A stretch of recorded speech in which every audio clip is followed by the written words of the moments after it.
Pues vamos a esta última parte del programa a hablar de una situación del Sporting un poco complicada. Se une en este punto del programa nuestro compañero Alejandro Rozada. Hola, Alejandro. Hola Carlos, muy buenas. Pues sí, como bien has comentado, es un momento delicado el que vive el Sporting de Gijón. Ya sabemos que está antepenúltimo en la clasificación. Es el peor antepenúltimo de la historia. Lleva 3 victorias, 3 empates y 12 derrotas. Con lo cual, a pesar de que no es el farolillo rojo, firma unos números verdaderamente desastrosos. Esta semana, como bien sabemos, perdió 2-3 contra el Eibar en el Molinón. La continuidad de Abelardo ya corre serio peligro. De momento va a seguir, lo confirmó Fernando Losada, un miembro del Consejo de Administración del Sporting, pero ya corre con fuerza, circula con fuerza en Gijón el rumor de que Pepe Mel, el exentrenador del Betis, se podría hacer cargo del Sporting de aquí al final de temporada. Pero bueno, todo dependerá de lo que ocurra, como digo, el próximo fin de semana en el Estadio Benito Villamarín de Sevilla. Precisamente fue el campo donde el Sporting ascendió hace menos de 2 años. Qué lejos parece que ha quedado eso ya. Pero bueno, ahora lo que nos ocupa es hablar un poco del tema financiero, porque este miércoles 18 de enero se celebra la Junta de Accionistas del Sporting y con este motivo tenemos hoy el placer de contar en nuestro espacio con Eduardo Cubiles, que es economista y bueno, pues conoce al dedillo lo que son las cuentas del Sporting. Eduardo, muy buenas. ¿Qué tal? Buenas tardes. Bueno, como decía antes, hace 2 años el Sporting subió con mucho mérito, el equipo de los Guajes.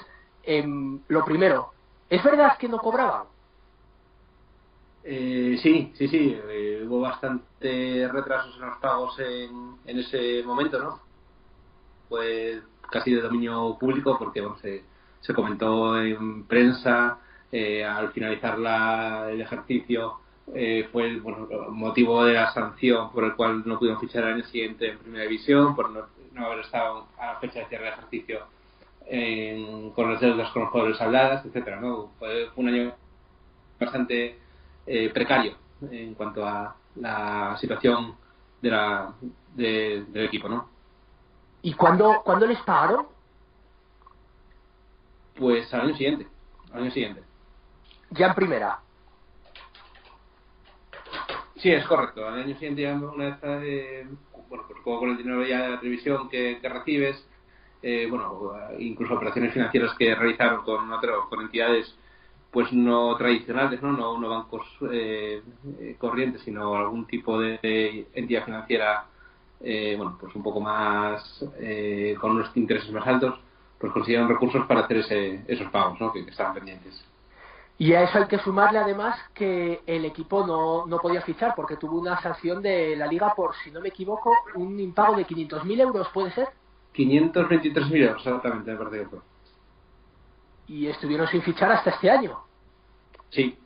Bueno, el año pasado al final consiguieron, mediante muchas limitaciones con la Liga de Fútbol Profesional, jugadores menores de 23 años, que fueran casi a coste cero, ¿no? Por así decirlo, con cesiones de otros equipos, y que no hubiesen debutado en Primera División, ¿no? Un poco como si fueran un banco de pruebas para futbolistas con talento y con futuro.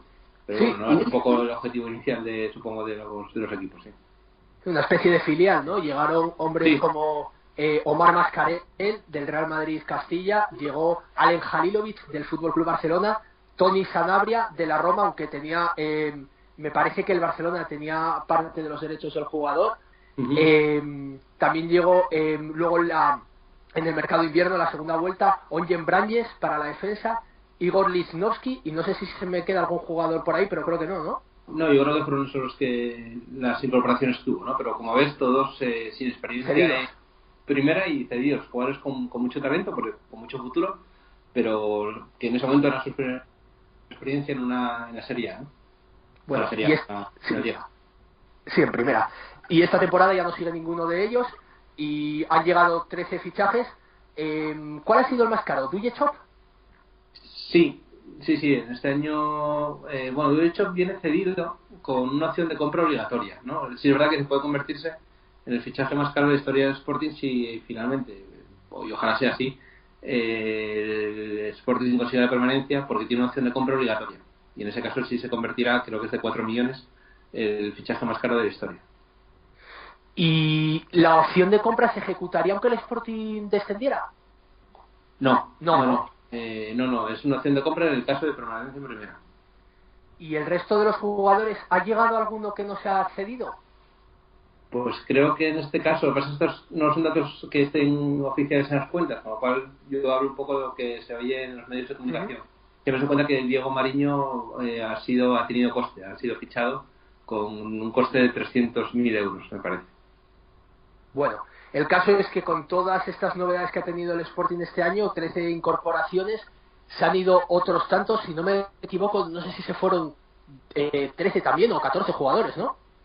Pues no tengo la cuenta exacta, pero sí, la verdad es que entre los cedidos y los no renovados y los que se han dado a baja de modo voluntario, pues sí, seguramente esa cantidad pueden sumarse fácilmente. Y la baja más significativa es la de Johnny Rodríguez, que se ha ido al Málaga. ¿Realmente cuál ha sido el problema con Johnny, si lo sabes, Eduardo? No, o sea, no exactamente, vamos, a ver, siempre parece que ha sido un tema, no me atrevo a decir que económico, pero bueno, pues una valoración, ¿no? Johnny posiblemente fueron una de las fichas más bajas que hubiera en la plantilla el año anterior, ¿no? Porque provenía de la cantera, y es posible que, bueno, que a la hora de renovar sí se incrementa la ficha de una manera notable, pero seguramente no con el valor que él esperaba, ¿no? Por la verdad es que Johnny ha sido un jugador muy determinante en los 2 años anteriores, tanto el año de ascenso como el primer año en primera división, el de la permanencia, el año pasado. Y bueno, si miramos seguramente los resúmenes de los partidos de Sporting, aparecen casi todas las jugadas, ¿no? Y bueno, entonces seguramente es el día más valorado de lo que realmente ha sido. Para los que nos están escuchando, que se hagan una idea, se han ido hombres tan significativos, pues como digo, como Johnny, pero también se fueron dos defensas que habían sido imprescindibles el año del ascenso y de la permanencia, como Bernardo y Luis Hernández. También se fueron canteranos como Pablo Pérez, como Miguel Ángel Guerrero. No sé, Eduardo, ¿tú crees que con estos mimbres el Sporting, con todos estos problemas, ¿con cuál te quedarías? ¿Cuál crees que es el problema principal que tiene el Sporting ahora mismo? ¿El económico? No, ahora mismo suelen ir unidos. Yo siempre digo que la parcela económica y la parcela deportiva no se entienden una sin la otra. Normalmente cuando tienes un buen proyecto deportivo, pues acabas consiguiendo éxitos deportivos, y los éxitos deportivos traen éxitos económicos, traen buena situación económica, y viceversa. Cuando no tienes un buen proyecto deportivo y no consigues esos éxitos deportivos, pues normalmente la parte económica pues también cojea, ¿no? En este caso el mayor problema de Sporting ahora mismo, bueno, la situación que da 4 o 5 puntos de la permanencia, depende de si contamos a Valencia o no, que hay gente que lo cuenta y gente que no, pues el problema básicamente es deportivo, porque lo tienes lejano, pero a las cuentas miras para la situación económica, y yo que bueno, llevo realizando un tiempo un análisis financiero de la compañía, la situación no mejora año a año, sino al contrario, más bien va empeorando. Números ya, en los últimos 8 años, si no me equivoco, ha habido 193 millones de ingresos, y un tercio de los cuales corresponden a la afición. La deuda en 2015 ascendía a 31,2 millones de euros, mientras que en el pasado ejercicio 2016 estaba en 30,8, con lo cual solo se redujo en un 0,4, y hubo más de 40 millones en ingresos. ¿Cómo se explican estos datos, Eduardo? Bueno, contablemente difícil, porque, como bien dices, un ejercicio con 40 millones de ingresos, pues parece que da para muchas cosas, ¿no? Y más aún cuando el Real Sporting pues tiene un histórico de una deuda de 50 millones de euros, que posteriormente a través del proceso concursal se redujo a 25 y ahora mismo sigue en 31. Bueno, pues todo este periodo de 9 años en los cuales has ingresado 193 millones de euros, no los has dedicado a amortizar este tipo de deuda, ¿no? Entonces, bueno, pues causa un poco de extrañeza esa situación, que solamente has podido dedicar medio millón de euros a pagar deuda. uno de los motivos que se están anunciando, que claro, no se dicen las cuentas, pero sí lo dicen los administradores y los responsables del Real Sporting, es que bueno, que es que había deuda antigua que no estaba contabilizada, que se ha contabilizado ahora, que se ha incluido en los balances de este año, y que entonces, bueno, aduciendo un criterio de, bueno, como no tenía dinero para pagarla, no la contabilizaba, ya que lo tengo, la contabilizo y la pago. Bueno, es un criterio, no voy a decir que ilegal, pero bueno, que no representa la imagen de la compañía. Y además hay que tener en cuenta que este año, bueno, ya el año del ascenso, y este año aumentó el dinero en concepto de derechos de televisión, ¿no? ¿Cuánto ha ingresado exactamente este año el Sporting por televisión? El año que ha finalizado, perdón, en el año 2016, a junio de 2016, este año en primera división, han sido 28 millones de euros en derechos de televisión.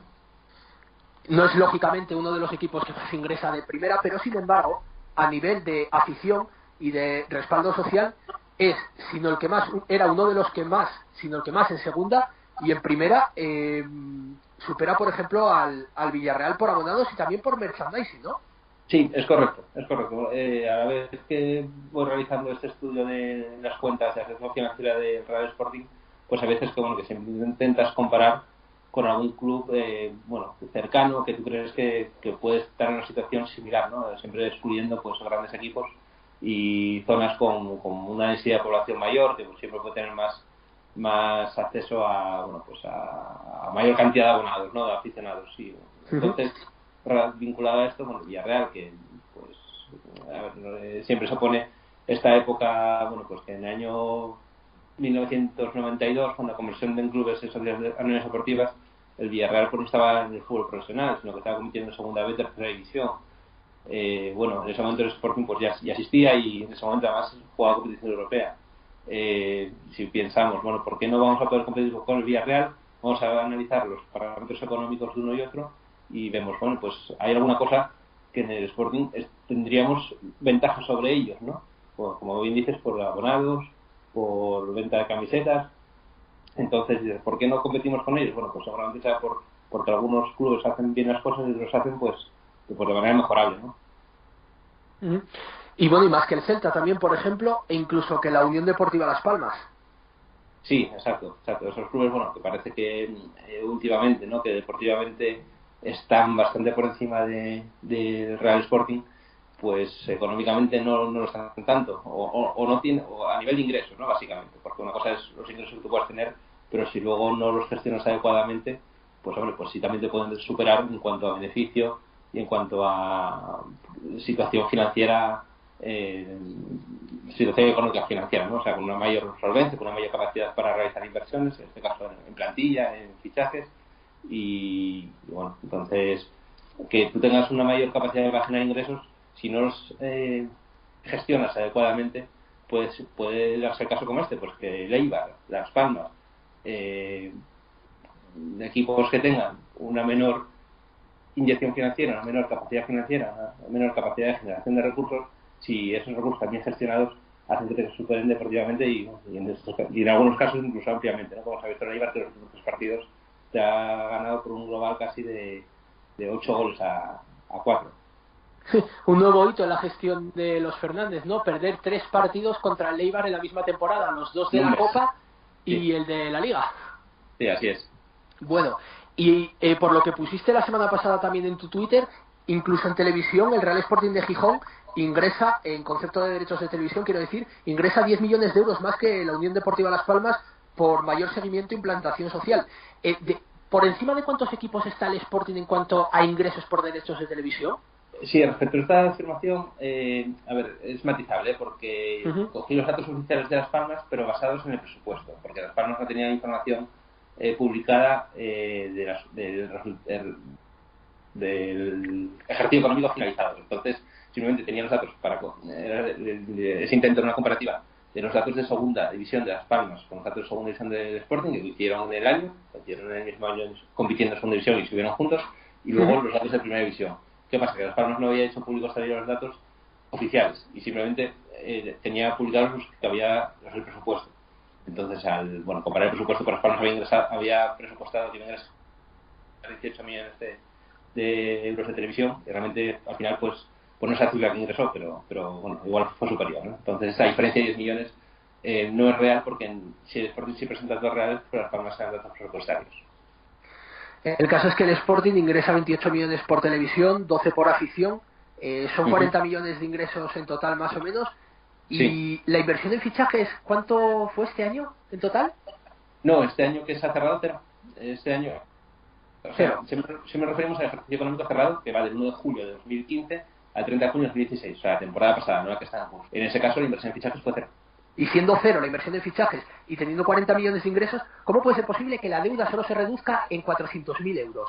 Pues el resto de gastos, bien sean de ese ejercicio o bien sean anteriores y se contabilizaron en ese momento, por lo que decíamos antes, ¿no? Que esas facturas estaban guardadas en un cajón y se incluyeron con posterioridad, consumió la totalidad de los ingresos.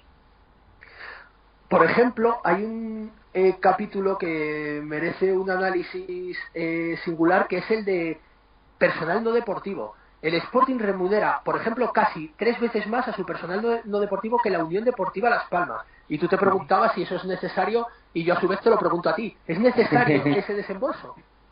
Pues es una pregunta en el aire. Es una pregunta en el aire que no tengo yo la respuesta. Lo que sí yo analizo es este tipo de ratios. El personal, el porcentaje que supone tu remuneración de personal no deportivo respecto a tus ingresos. Y dices, vale, pues a mí me sale que es un 5%. ¿Comparamos el resto de clubes? ¿Gastan el 5% de personal deportivo? No, resulta que gastan el 2,5%, 3% sobre sus ingresos.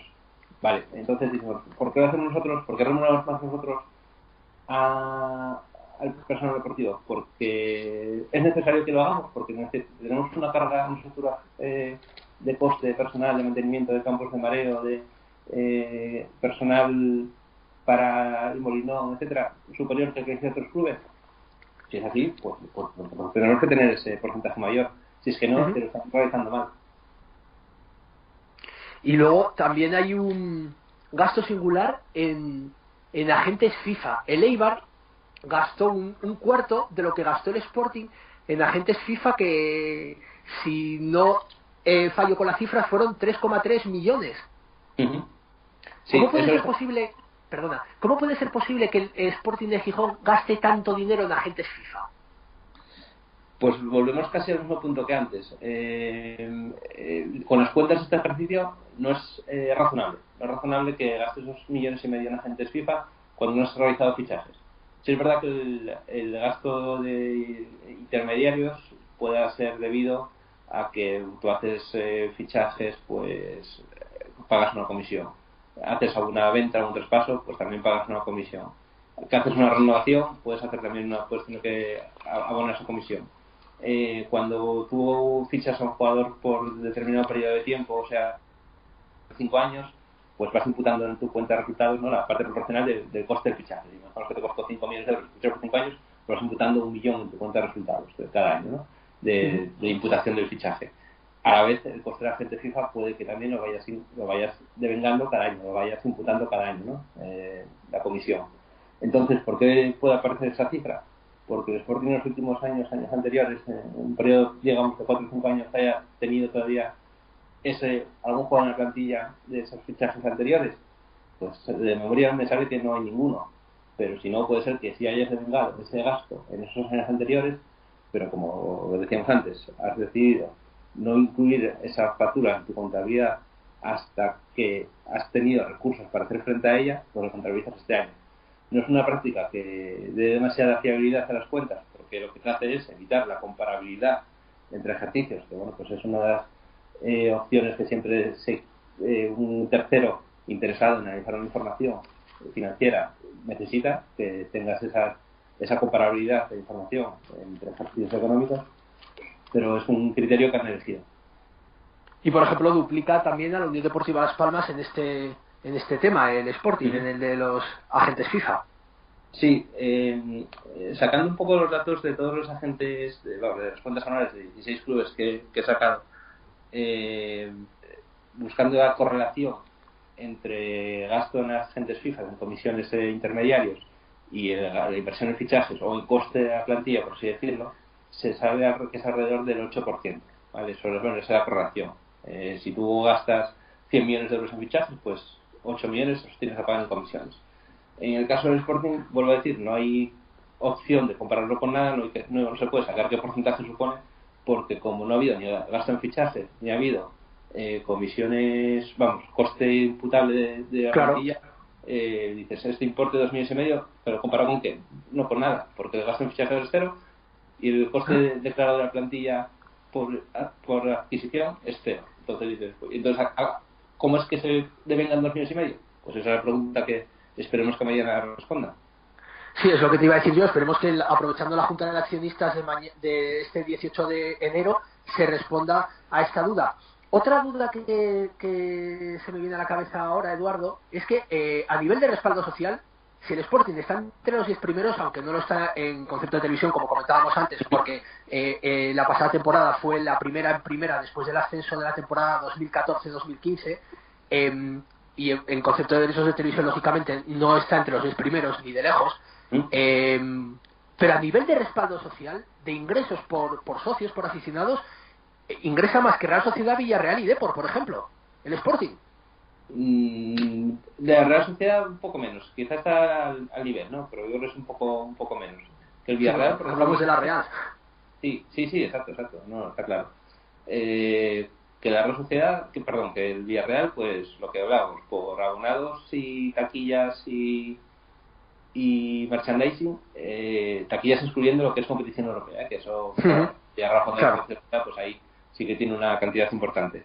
También estaría por encima. En cuanto al deportivo, pues similar.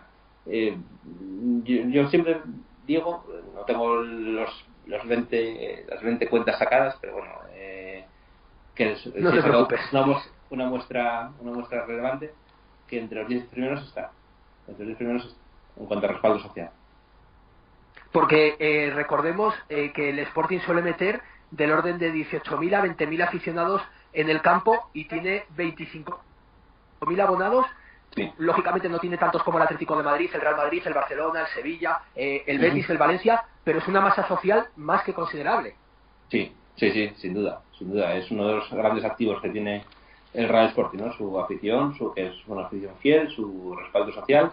Y bueno, y aparte es una afición que tú y yo, que somos de Gijón, lo sabemos, ¿no? Que nos gusta ir con los colores de nuestro equipo, que nos gusta ir de rojo y blanco, que nos gusta el escudo que tenemos, y cuando vamos al Molinón, pues vamos uniformados, vamos con la camiseta, vamos con la bufanda. Cuando vamos a hacer deporte, yo en mi caso, siempre, pues voy con la camiseta de Sporting puesta, el pantalón igual, ¿sabes? Entonces es una cosa que nos gusta, nos gusta esta camiseta y nos gastamos dinero en ella, en la ropa, y a vista, ¿no? Que gastamos 1 millón de euros en merchandising cada año. Pero por lo que he visto, se pierde dinero en merchandising.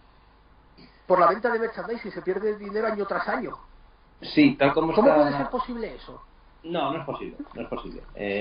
Simplemente es, tal como está puesto en la memoria, bueno, pues se tiene en cuenta, habrá algún tipo de error contable que no especifica, no desglosa lo que es los materiales que se van incluyendo en cada una de las partidas, y solamente estén imputando costes de consumibles, vendas, toallas, material de entrenamiento, que realmente luego que no es un producto para estar a la venta, ¿no? O sea, que en principio estás imputando costes mayores que luego no vendes. Entonces, por eso es por lo que la diferencia entre la venta de mercaderías y la compra de aprovisionamientos o consumibles sale deficitaria, ¿no? Porque cuando se presenta el presupuesto, por ejemplo, el presupuesto que se presenta para el año que viene, entre una cosa y otra sí que hay diferencias, sí hay un margen, ¿no?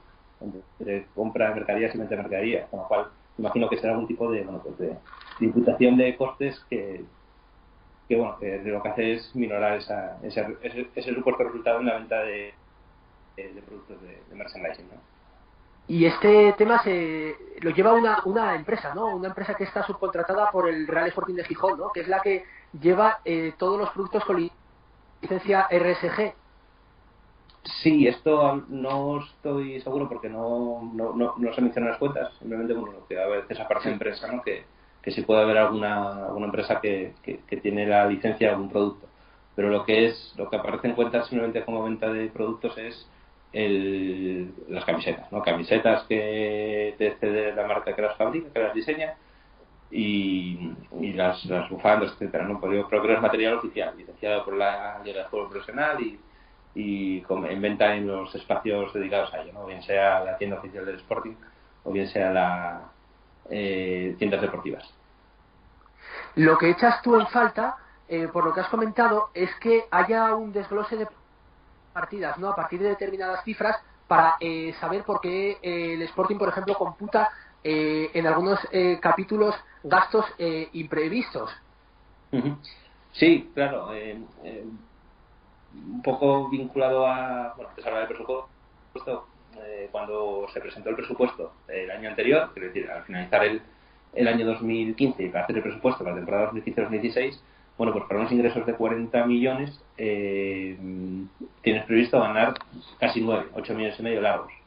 Resulta que cuando ahora se presenta el balance del ejercicio económico y se da cuentas a los accionistas, como se va a dar mañana, y se dice que sí, que has ingresado esos unos 41 millones de euros, pero que donde decías que vas a ganar casi 9, te dices que no, que ganas 1,5, porque has tenido una serie de gastos extraordinarios, y dices, hombre, pues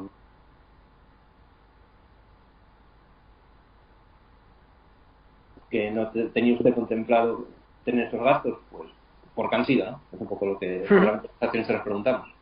Claro.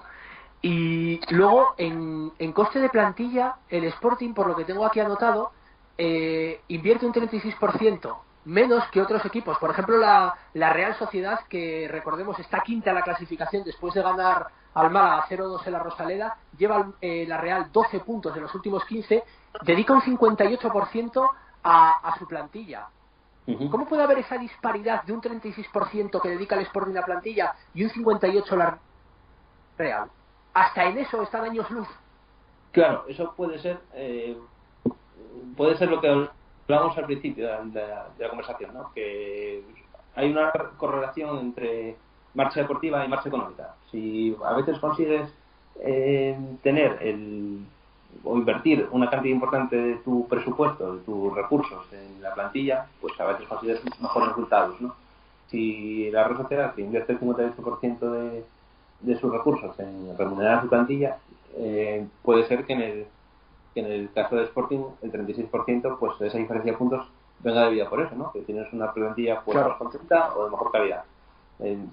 Puede ser esa relación. Entonces, siempre que se miden los ratios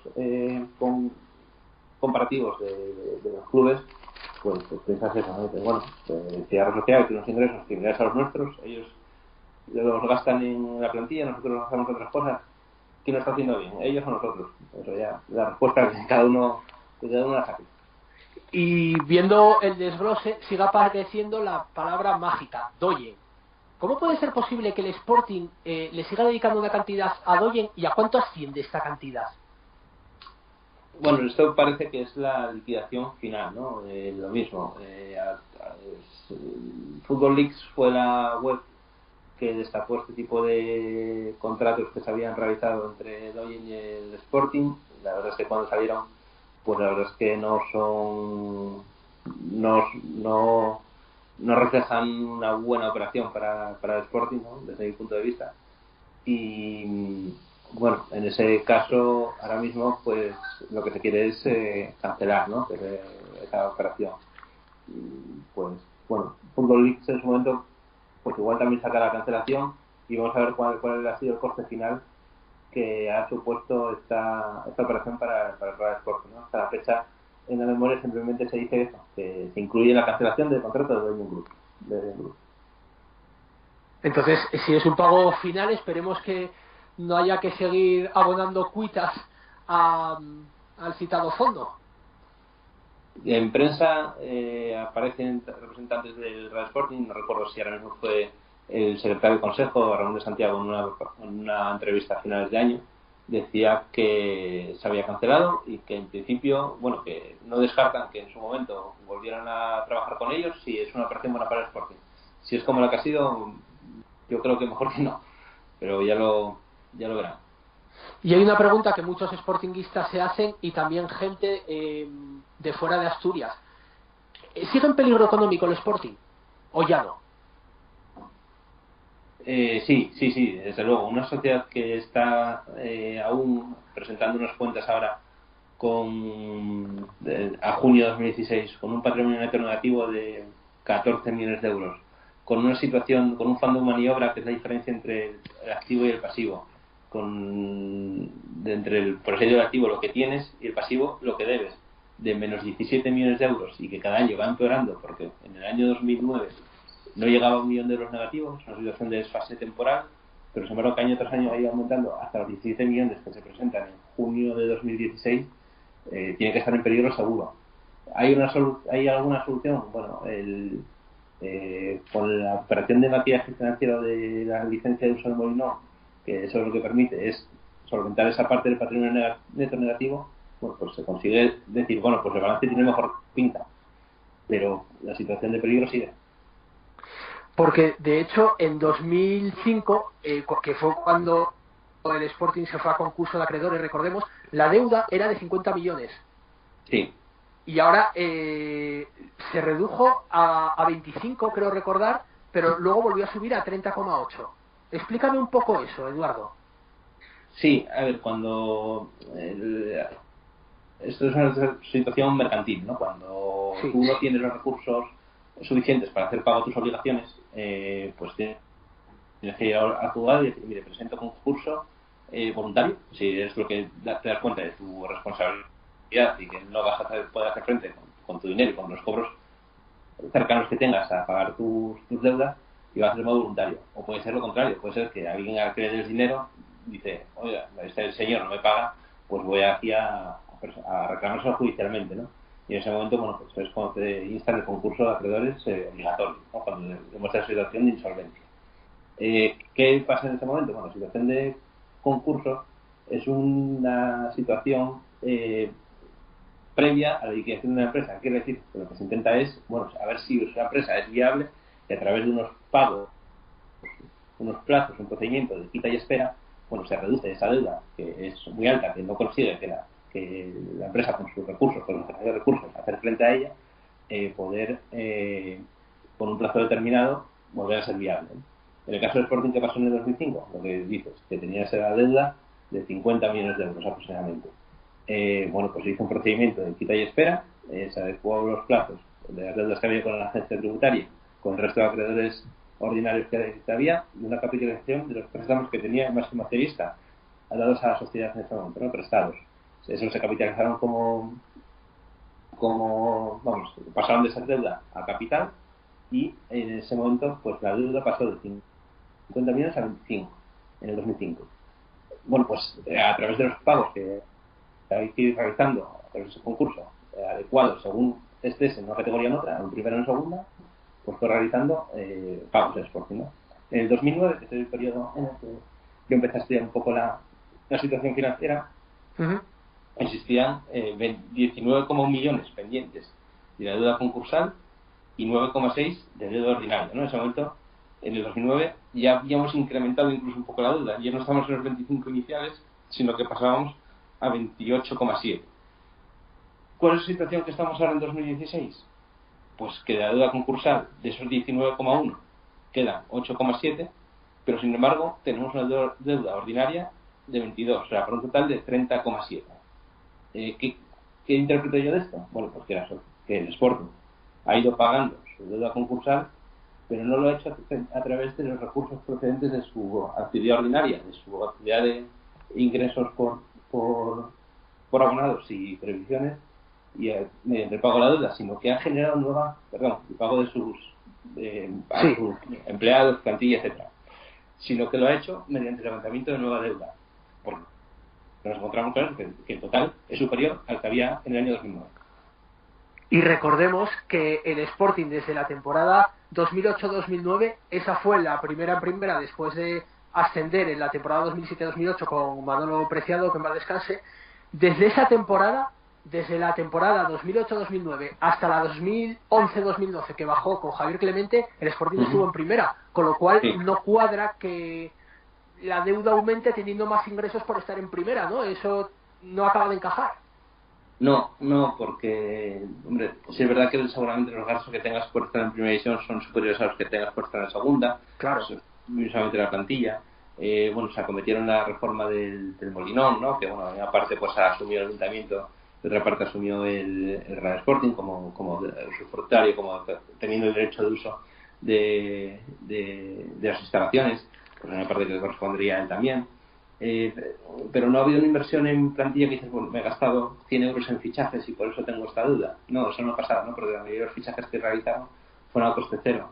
Entonces, bueno, pues ha habido quizá eso, pues no una adecuación ordenada de los recursos que has obtenido con cómo los has gestionado, ¿no?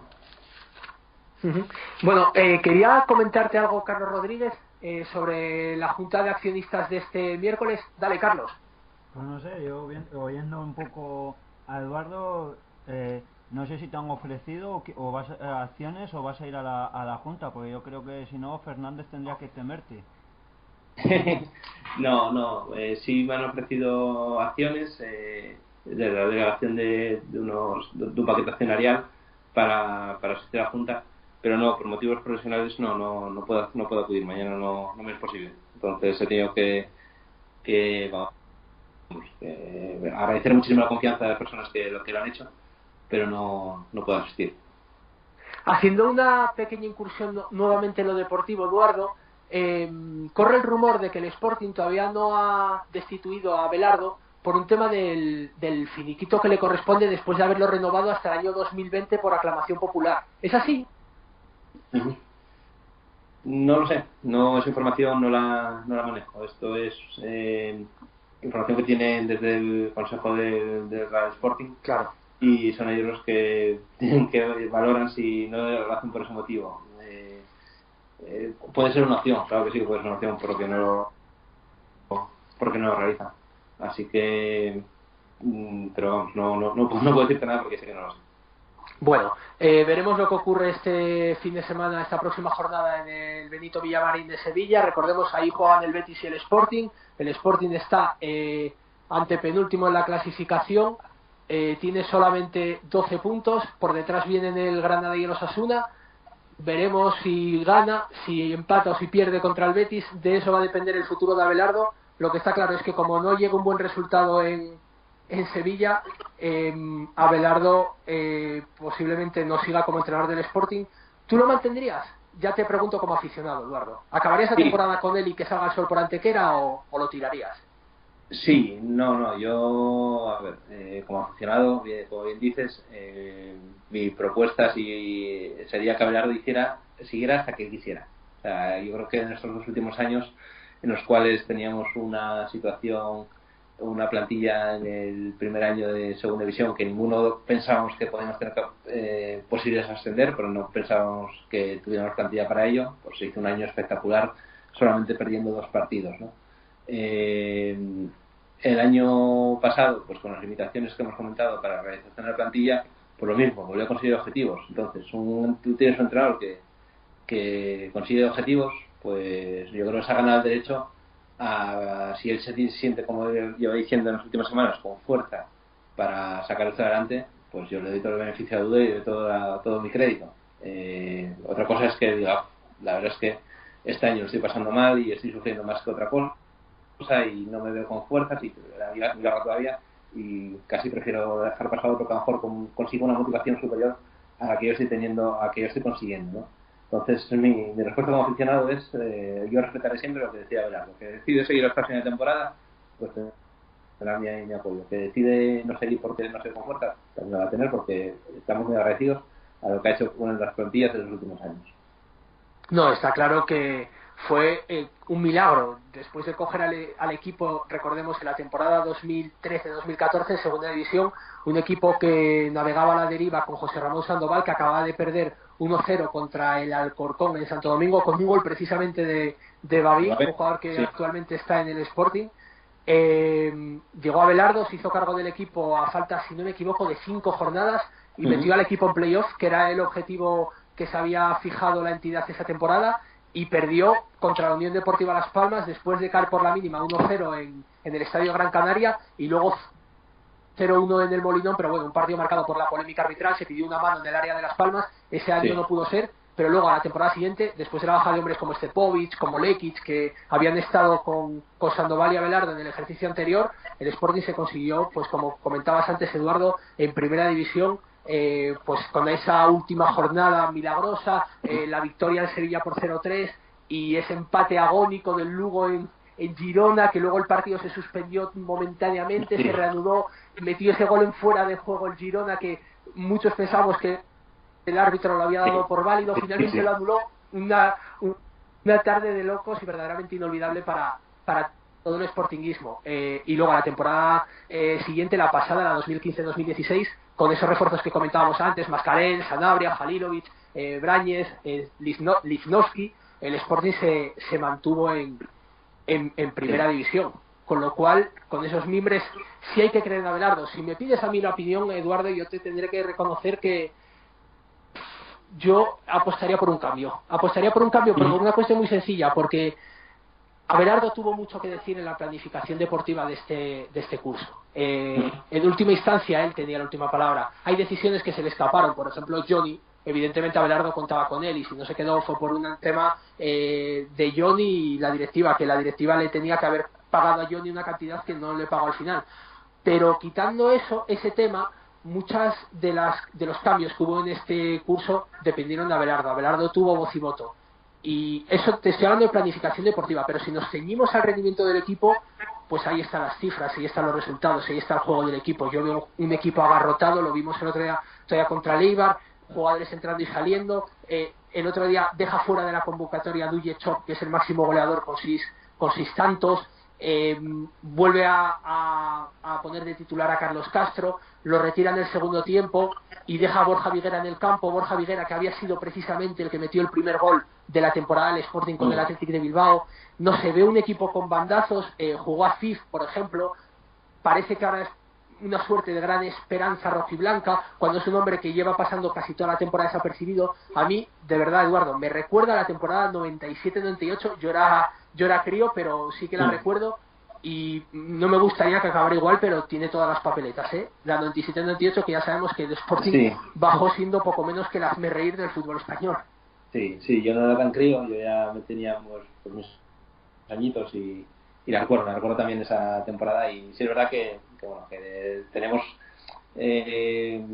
hay una serie de cambios que sí que no parece que estén funcionando, ¿no? Parece que ahora mismo lo reconocí Abelardo en la rueda de prensa hace unas semanas, ¿no? Que no da con la tecla y a lo mejor está probando demasiadas cosas que parece a veces cuando vemos la alineación, pero no creo que vaya a funcionar, pero él lo está probando.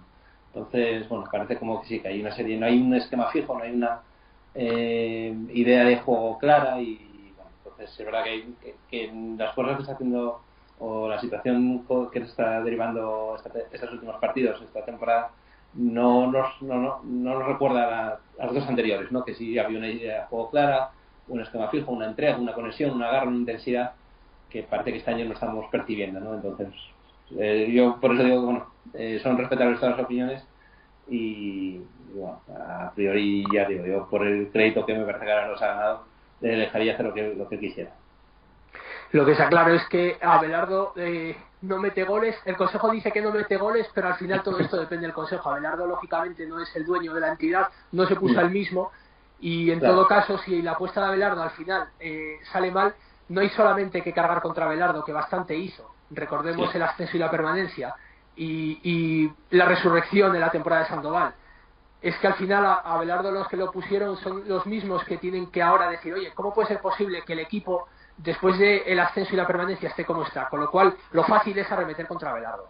Y lo realmente valioso es preguntarse cómo puede ser posible que el Consejo, que dice que no mete goles, tenga el equipo como lo tiene. Llevamos ya desde el año 1992 con alegrías puntuales como las que tuvimos con el añorado Manolo Preciado, pero el caso es que el equipo va a bandazos, y es el conformismo por bandera. Se celebran permanencias como si fueran títulos. En Valencia, que ganaron esta semana y merecidamente al Español, porque ganaron merecidamente, aunque sufrieron el típico gol que les meten en todos los partidos, pero ganaron bien ganado. En Valencia dicen que no tienen por qué celebrar la permanencia. Alegrarse sí, por supuesto, porque hay que alegrarse de que el Valencia se mantenga en primera, pero no celebrarlo como en Gijón se celebró la permanencia el año pasado, o como se celebró en su momento la permanencia en segunda con Pedro Braojos en el 99, que lo recordarás, Eduardo. Se renovó a Pedro Braojos porque había mantenido al Sporting en segunda, de manera que, no sé, si hay algo que ha instaurado este consejo del Sporting, el de los Fernández, es el conformismo. Una resignación casi cristiana. Sí, así es. Parece que bueno, que en este caso la afición está un poco resignada, ¿no? A que, bueno, pues que eso, que de vez en cuando llevamos alguna alegría, que celebraremos alguna permanencia y que, bueno, que es lo que hay, ¿no? Lo dijo Maceda hace muchos años también. Pero, no sé, algunos pensamos que el Sporting era otra cosa. Lo hemos visto ya cuando yo sí que era crío. Lo he visto, pues eso, disputar títulos al Madrid, disputar de Copas del Rey y bueno, la verdad es que... Pues nada, Eduardo, hemos hecho un amplio repaso al capítulo económico y deportivo del Real Sporting de Gijón. Recordemos la cita de este miércoles, junta de accionistas, y estaremos muy atentos a lo que allí ocurra, y seguiremos en contacto, Eduardo, para lo que resulte oportuno, agradeciéndote la atención que nos has dispensado. Nada, un placer para que insistáis. Pues nada, Carlos. Un placer. Gracias a ti una vez más. Un placer tenerte por aquí, Eduardo, que ha sido un gusto oírte, y lo mismo te digo a ti, Alejandro, un placer. Un abrazo, Carlos. Venga, gracias. Gracias, Eduardo.